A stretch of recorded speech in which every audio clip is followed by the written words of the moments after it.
Dans cet épisode, je vais vous parler de ce grand move que je fais pour mon business.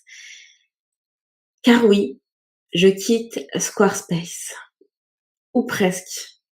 Et je sais que j'ai bâti Blogtrepreneur tout au long de ces années, principalement sur le fait d'avoir mon site web, mon blog, tout qui roulait sur Squarespace. Mais il est temps pour moi de prendre une nouvelle direction et j'ai envie de vous expliquer ce choix. Parce que je n'en démords pas.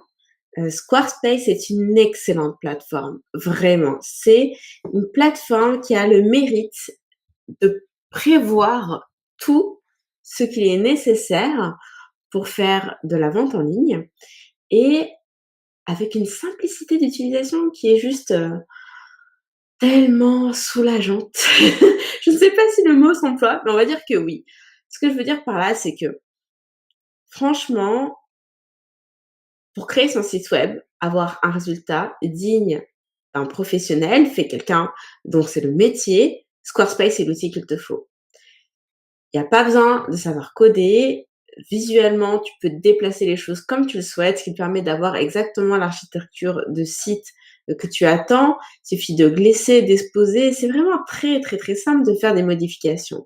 Et l'intérêt majeur, outre celui-ci, de cette plateforme est de proposer de façon native tout un lot de fonctionnalités dont on a besoin pour prendre des rendez-vous, vendre en ligne, mettre en ligne son podcast, faire de la vente, faire afficher tes réseaux sociaux, bref, la liste est vraiment longue là, je pourrais passer un certain temps.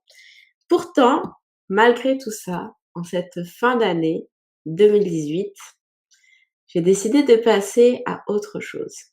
Et tu sais combien j'aime Squarespace. Et même si je vais voir ailleurs, Squarespace, je t'aime. Je suis un petit peu infidèle, mais hein, on a des yeux pour voir. Et bien entendu, si tu me connais, tu sais que je vais pas quitter Squarespace pour retourner chez WordPress. Jamais de la vie cela n'arrivera. Mais, je garde le suspense, j'ai quitté pour une autre plateforme et je vais t'expliquer pourquoi. En fait, comment est-ce que j'en suis arrivée là? Hein? Et c'est le raisonnement que je t'invite à avoir lorsque tu te poses la question de où établir ton QG. C'est de questionner quel est ton besoin, de quoi tu as besoin. Et jusqu'à présent, mon besoin était, j'allais dire simple, mais quand même sophistiqué, mais mon besoin était d'avoir un site web beau, fonctionnel, professionnel et qui me permette de vendre en ligne. Et déjà sur cet aspect-là, la vente en ligne, en tant que telle, je le faisais pas directement vers Squarespace, mais plutôt via des plateformes d'hébergement de mes formations comme Teachable ou Envento. En fait, je faisais que des liens qui sortaient vers la plateforme, qui sortaient de Squarespace pour aller vers la plateforme où était hébergé mon produit. J'espère que ça, c'est clair, ce point-là. Donc, c'était mon besoin primaire. Ça, plus pouvoir prendre des réservations, mettre en ligne mon podcast. Et en tant que tel, Squarespace me permettait de faire ça. Et me permettait d'avoir ces petites choses, telles des fenêtres pop-up, des boutons d'appel à l'action, des choses comme ça, dont j'avais besoin, et sans forcément avoir besoin de passer par un outil supplémentaire. Bref, c'était cool. J'avais ce dont il me fallait, ce qu'il me fallait. Le truc, c'est que une entreprise, ça évolue, ça grandit. Et Blogtrepreneur évolue aussi. Et Squarespace a totalement répondu à mes besoins ces 3 dernières années parce que, même si Blogtrepreneur, existe depuis, presque 2 ans, ça va faire 2 ans, 1 an avant déjà j'utilisais Squarespace avec mon autre blog Une French à Montréal. Donc jusqu'à présent, c'était très bien, mais je commençais à avoir des petits points d'accroche. notamment avec mes formations. Parce que foncièrement, j'aimerais pouvoir avoir mes formations sur mon site web. Et je sais qu'il y a 2 écoles, hein, par rapport à ça, parce qu'il y a les gens qui prônent pour le fait d'avoir tout sur un seul espace, histoire de simplifier, la tâche, la gestion et aussi pour, les clients puisque finalement tout est au même endroit. Et il y en a d'autres qui prônent la sécurité en disant qu'il est préférable de prendre comme à droite, à gauche les éléments. Comme ça, si jamais il y a un truc qui tombe, le reste continue de tourner. Donc genre, si tu mets tout sur ton site web et que ton site est down, il y a plus rien qui marche et là, c'est la cata. Alors que si tes formations sont ailleurs, bah, ton site a beau se crasher, au moins tes formations, elles sont toujours là. Donc 2 écoles par rapport à ça. Moi, pour ma part, je vais pas dire que j'ai pas trop d'avis là-dessus, mais le fait est que je trouve ça pas toujours évident de devoir naviguer entre plusieurs ressources tout au long de la journée et j'aimerais avoir tout au même endroit. Surtout Squarespace. Honnêtement, depuis 3 ans que j'utilise cette plateforme, j'ai eu une seule fois, je crois, mon site down et je crois que ça a duré peut-être 1 heure et demie et même moi, je m'en suis pas rendu compte tout de suite. Même les gens non plus. C'est arrivé une fois en 3 ans. Ça arrive rarement et pour pas dire quasiment jamais et en plus quand ça arrive et ben, c'est pas à toi de le gérer puisque c'est Squarespace qui s'en occupe. Donc ça, je trouve que c'est, juste génial et c'est une des raisons pour lesquelles j'aime Squarespace. Donc voilà, le truc c'est que mes besoins évoluent. Je reprends le fil. Mes besoins évoluent. Donc j'avais cette volonté déjà depuis un certain temps, hein, d'avoir mes formations sur mon site. Maintenant que le membership des Warriors du web est né, mon deuxième besoin était de pouvoir héberger mon membership. Donc je t'en ai parlé, lors des épisodes précédents et plus particulièrement, lors de l'épisode 19. Tu pourras retourner voir et je me suis beaucoup interrogée, hein, sur où mettre ce membership. Est-ce que je devais créer un site web à part entière sur WordPress? Est-ce que je devais le créer sur Squarespace? Est-ce que je devais reprendre une plateforme dédiée propre au membership? Hein, j'ai fait beaucoup de calculs dont je te parlais justement dans cet épisode-là pour voir c'était quoi le plus intéressant, qu'est-ce que j'avais comme option, etc. Le fait est que comme je m'étais dit que je voulais d'abord valider cette idée de créer un membership, valider ce projet, cette idée de produit, je voulais pas investir énormément d'argent non plus sans avoir de garantie que ça pouvait fonctionner. Et c'est la raison pour laquelle j'avais tout de suite mis un terme à mon idée de créer la plateforme, mon membership sur WordPress parce que ça représentait un investissement de 4 000 quelque chose comme ça. Ça doit faire 3 000 € et je voulais pas investir autant d'argent juste sur la base d'une simple idée. Donc je m'étais dit, qu'au regard des différentes possibilités, des coûts, et cetera qu'il y avait à prévoir, le moins cher était encore de le faire sur Squarespace et d'utiliser un outil, qui s'appelle Memberspace pour gérer ça. Donc besoin d'hébergement de formation, besoin d'hébergement de membership. Maintenant que je commence à avancer dans ce projet de membership qui est dorénavant, validé, mon troisième besoin, vient et il est d'avoir la possibilité de faire des webinaires via mon site web. Alors, en tant que tel, des webinaires, on peut en faire sur Squarespace, hein. Et d'ailleurs, dans ma formation Sweetbiz, je te montre comment te créer ta page de webinaire. Mais mon besoin est plus poussé. Je voudrais pouvoir proposer des webinaires enregistrés qui tournent tout seuls. OK? Je veux que les gens puissent s'inscrire quand ils arrivent sur mon site web, comme à une session de formation, préenregistrée et puis qu'ils puissent accéder à la ressource, pendant, un temps donné seulement et qu'après la vidéo c'est pas qu'elle apparaisse plus, mais en tout cas, l'offre proposée n'apparaît plus forcément. Et ça, pour le coup, ça prend un outil dédié. Et c'est des outils qui sont encore aussi d'un certain budget, quoi, assez conséquent à prendre en compte.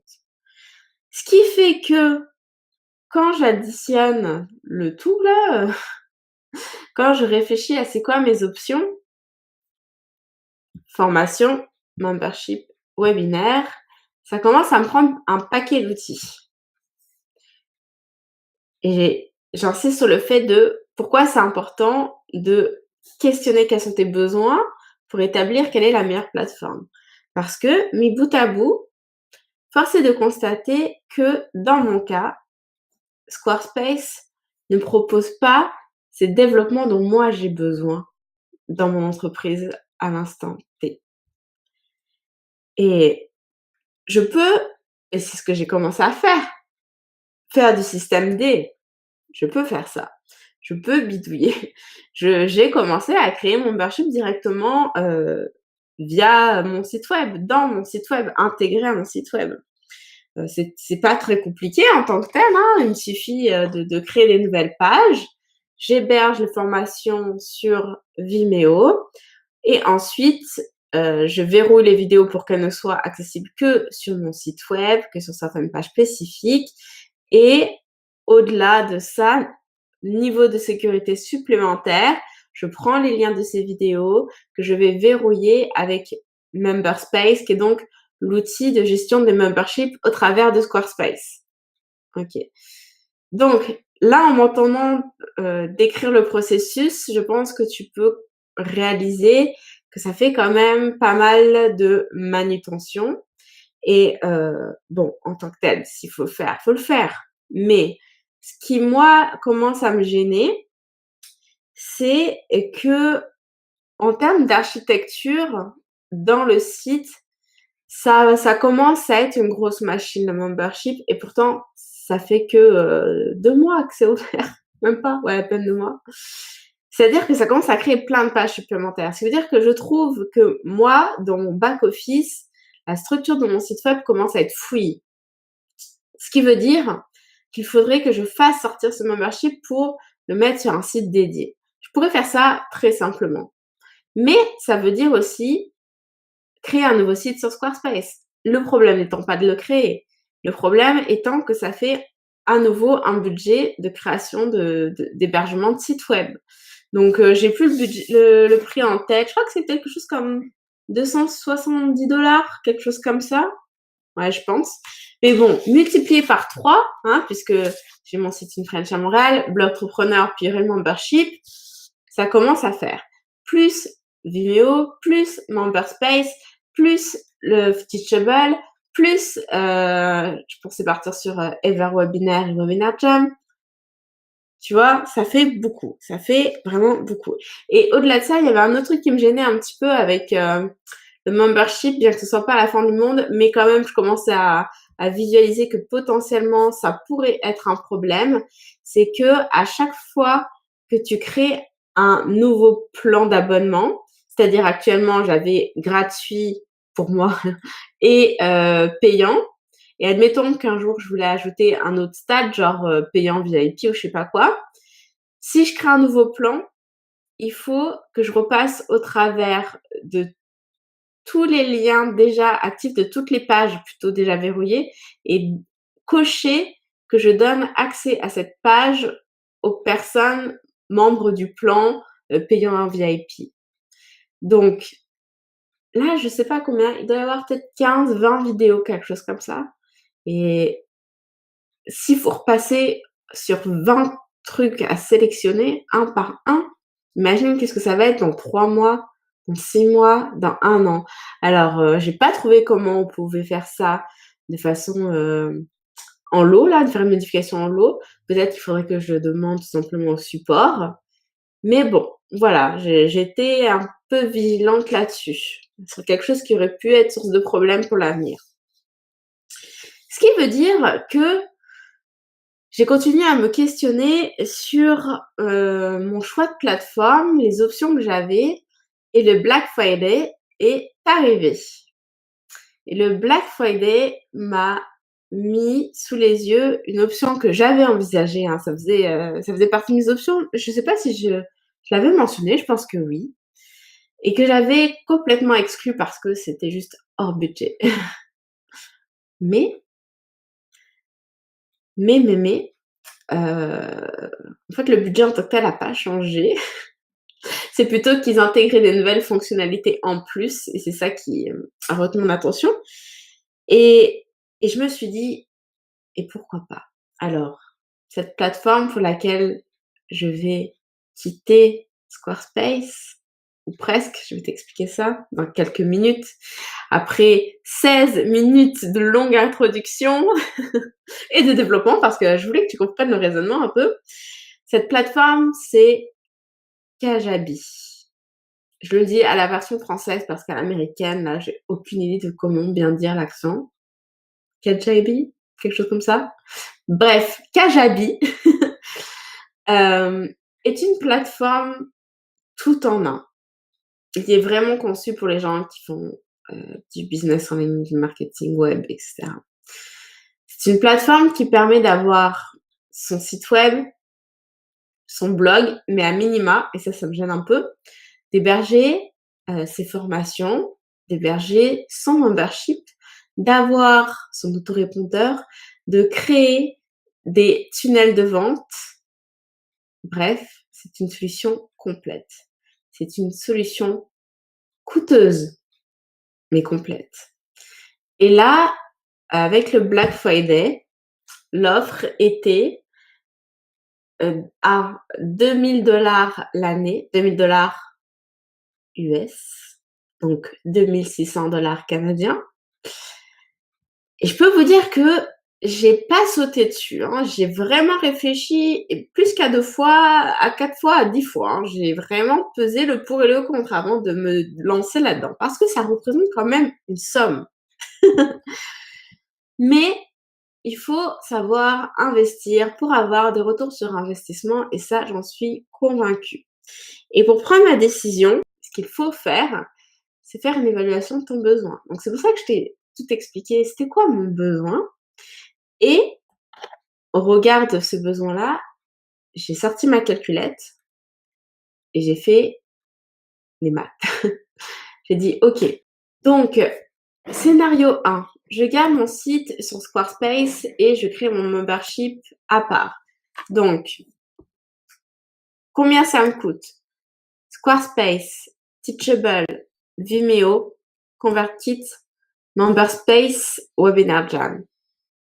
Total du coût annuel en dollars canadiens, donc pour 2 sites Squarespace, hein, pour, mon site Blogtrepreneur et le membership, ça me fait un budget à $4300 l'année. Et franchement, j'ai quand même, je suis un peu tombée des nues en fait. Parce que quand on prend des abonnements à droite à gauche, surtout éparpillés dans l'année, on se rend pas forcément compte de combien en fait on paye vraiment en bout de ligne. Et là donc maintenant tu peux très vite comprendre que en prenant Kajabi qui me coûte $2600, je rentre immédiatement dans mes frais. Et à vrai dire, pour tout te dire, le truc c'est que j'ai quand même hésité encore parce que j'ai pesé les pour et les contre. Alors oui, d'un point de vue budget, clairement c'était plus intéressant, il y avait même pas photo. D'un point de vue utilisation aussi parce que finalement, il y a tout ce dont j'ai besoin. Mais le blog là, c'est pas le point fort de Kajabi. Et pour cause, tu vas pas me croire, tu vas pas en revenir. Et même moi, je suis tombée des nues en fait. Juste, je me demande comment une plateforme ne peut pas proposer ça. J'ai cherché comment faire pour importer mes articles de blog sur Kajabi et j'ai pas trouvé. Donc, j'ai contacté le support et je leur ai demandé comment on faisait, comment on fait. Et ils m'ont dit que c'était pas possible. Genre, c'était pas possible. Alors ils sont bien mignons avec le fait de proposer du blog, mais si tu peux pas importer ton blog, non mais enfin bon. Et c'est là que tu dis, tu vois, c'est une plateforme qui est conçue pour les gens qui font du marketing, qui font du business, c'est pas fait pour les blogueurs, tu vois? Et pour le coup, Squarespace, ils sont vraiment bons en blog, hein. Franchement, l'édition et tout, enfin, tu peux avoir des belles choses, tu peux rajouter plein de trucs dans tes articles. C'est top, quoi. Et je me suis dit, et ils m'ont répondu, non seulement que c'était pas possible, mais que ce qu'ils me conseillaient de faire, et c'est ce que font les gens, c'est de copier-coller les articles. J'étais comme, copier-coller les articles. J'avais envie de leur dire, mais vous vous rendez pas compte? Je suis allée compter combien d'articles j'ai sur mon blog. J'en ai exactement 97. Alors, est-ce que tu crois que j'ai une tête à aller copier-coller 97 articles? Et en plus, c'est sans compter le temps que tu passes à aller chercher les images qu'il y a dans les articles et tout. J'ai fait non, no way. Et en plus de ça, si je veux pas perdre tout le trafic que j'ai, ça veut dire au niveau des URL, ça donne quoi? My God, ingérable, ingérable. Et franchement, je peux pas me permettre d'écraser mon blog et juste de repartir à zéro. Déjà, par amour de moi-même, parce que je me respecte, et j'ai passé tellement d'heures à investir mon blog, à écrire des articles, à faire des vidéos et tout. Ça, c'est pas pour faire une croix dessus. Surtout que à l'heure où on parle, en termes de trafic sur mon site, j'ai 20 000 pages vues par mois. Alors, ça dépend qui m'écoute. Il y en a qui vont se dire waouh, c'est énorme, et d'autres qui se diront c'est pas beaucoup. En tout cas, moi, ça me convient. Je suis vraiment super contente de ça parce que, en tant que tel, les articles de blog, j'en publie plus énormément. Je passe beaucoup plus de temps à faire de la vidéo avec mon émission, le Rendez-vous des Warriors, ici, que j'en passe à écrire des articles de blog. Et dernièrement, mes articles de blog sont souvent des billets d'inspiration et plus tant des articles ressources comme je l'ai fait avant. Et ce move-là, ce changement de ligne éditoriale, si je peux dire ça fait un bout de temps que c'est entamé, hein. Je pense que ça fait plus un an et demi, je pense. Je peux me tromper, mais je crois que ça doit faire ça. En tout cas, ouais. En tout cas, ça fait au moins 8 mois, je pense. Facile, hein. Ouais, largement. Bon, je crois que c'est en fait, en réalité, ça doit dater du mois d'août de l'année d'avant. Je crois que j'avais commencé à vraiment plus axer de vidéos, YouTube et cetera. Donc bref, je suis vraiment contente. Je suis vraiment contente et je veux pas perdre ça parce que plus le temps passe, plus le trafic, se fait tout seul de façon organique. Donc non, je veux dire, je veux pas, supprimer mon blog. Alors, j'étais bien en peine avec ça et à vrai dire, si j'avais pas trouvé de solution à ça, et ben, j'aurais fait une croix sur Kajabi. Et c'est là que c'est intéressant de bien s'entourer et d'avoir autour de soi des copines business parce que on peut leur parler, échanger avec elles et avoir leurs avis. Il y a plusieurs cerveaux, on est toujours plus efficace. Et donc là, il y a ma copine Rim, la fille du web, qui m'a dit: «Mais pourquoi tu crées pas un sous-domaine? Comme ça, tu gardes ton blog sur Squarespace». Rim, je t'aime. Mais oui, c'est bien sûr. Et en plus, je me suis dit, déjà, c'est brillant. Et aussi parce que du coup, si j'avais totalement fait le shift sur Kajabi, ce qui est donc était juste impensable si j'avais pas pu récupérer mon blog, ça voulait aussi dire que pour le podcast, il fallait que je trouve une solution alternative parce qu'on peut pas héberger de podcast. Donc en tant que tel, j'avais regardé un peu les abonnements pour mettre en ligne des fichiers audio. Ça coûte pas très cher. Je sais pas, j'en ai peut-être sorti pour non, je m'en rappelle plus du prix, mais c'était vraiment même pas 100 l'année là, c'était vraiment rien. Mais du coup, eh bien, autant rester sur Squarespace, rebasculer sur la version personnelle, parce que j'aurais plus besoin de la version professionnelle qui permet d'avoir un nombre de pages limité. Donc comme ça, j'aurai le blog, j'aurai toujours le podcast qui va sortir dessus, et je pense les pages de prise de rendez-vous. Tout simplement, parce que ça, j'ai pas cherché sur Kajabi, mais je crois pas que ça a été. En tout cas, je l'ai pas vu. Donc, ça veut dire que je vais pouvoir profiter du meilleur de Squarespace, tout en ayant une plateforme qui me permet de vraiment faire tourner mon activité en une seule et même place et ça sera plus simple pour moi, ça va être plus facile aussi pour, mes clients, pour les gens qui me suivent, je le pense et maintenant il me reste plus qu'à le faire de façon effective, à savoir, basculer, faire le transfert du nom de domaine, créer le sous-domaine et cetera. C'est le genre d'opération qui fait toujours un petit peu flipper, mais pourquoi j'arrête pas de dire que Squarespace est extraordinaire? Je les ai contactés, je leur ai demandé, comment faire et ils m'ont fait un mail avec toutes les étapes à suivre en français puisque, depuis quelques mois maintenant déjà, le support, l'assistance est aussi en français. Donc voilà, pour celles qui hésitent toujours à se lancer et bah, allez-y, Squarespace c'est en français maintenant, il y a plus d'excuses, hein. Quand j'ai démarré, c'était en anglais, donc j'utilisais beaucoup Google Translate, mais là, vu que ma question était quand même assez pointue, je me suis pas trop hasardée avec ça. J'ai juste écrit en français et j'ai une réponse en français. Donc je sais que je vais être aidée tant du côté de Squarespace que Kajabi parce que j'ai envie de dire que c'est quasiment du service premium vu le prix de l'abonnement mensuel. Donc il y a aussi un support qui est très réactif. Donc ça, c'est toujours bon à savoir. Donc voilà cette grande décision prise pour la fin de l'année 2018. J'ai hâte de pouvoir vous montrer le résultat de tout ça. J'ai démarré la création de mon site là, sur Kajabi. De ce que je constate, mais en même temps, c'est pas pour ça que j'ai fait ce choix-là. Hein. C'est quand même beaucoup plus rigide que Squarespace en termes de mise en page. On est assez fermé sur les modèles existants. Mais c'est quand même, mais c'est beau. Enfin, il y a même pas de mais c'est beau.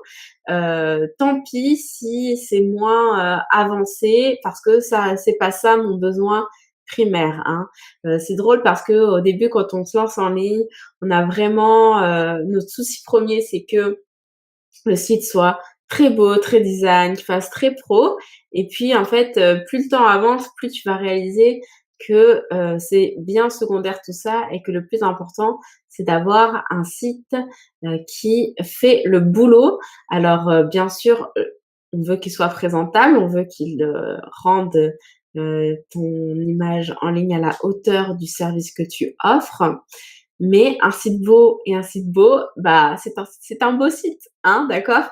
Donc tu peux faire quelque chose de très joli, très simple, minimaliste. Il y a pas besoin d'avoir des trucs super fancy et sophistiqués et c'est ce sur quoi je vais faire une croix clairement en créant mon site web, sous Kajabi. Mais je sais que derrière ça va me simplifier les choses et que ça sera, certainement très joli. Tu me donneras ton avis là-dessus.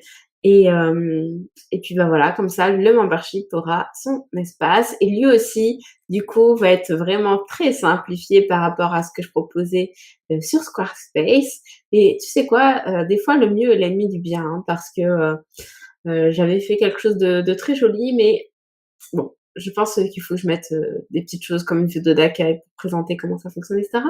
Mais des fois, les filles étaient un petit peu perdues sur où aller. Mais là, avec Kajabi, l'interface est tellement simple et claire qu'il y aura zéro doute de comment ça marche. Donc voilà, ceci est le dernier épisode de cette année 2018.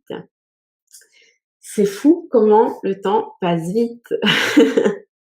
Cet épisode va donc conclure la série. Je crois que j'aurais pu faire un épisode un peu de bilan, hein. Mais tu sais quoi? Le bilan, eh bah, de toute façon, il arrive au prochain numéro puisque ce sera le bilan du mois de décembre. Donc certainement que je ferai un petit point pour résumer cette année écoulée qui a été une sacrée année pour Blogtrepreneur puisque c'est l'année où je suis passée 100% à mon compte. Donc on a des choses à dire.